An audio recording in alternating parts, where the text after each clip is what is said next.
Hi, welcome to the workshop. Dash for the 501. It's come together quite well.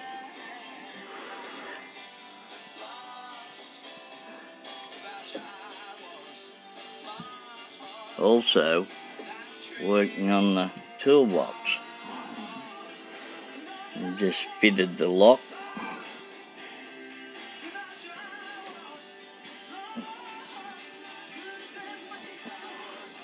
It's to go on the running board on the passenger side.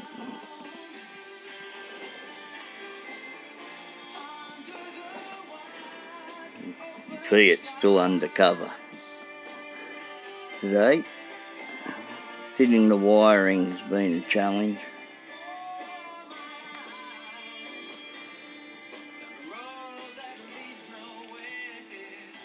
Anyway, just a quick view of what's going on.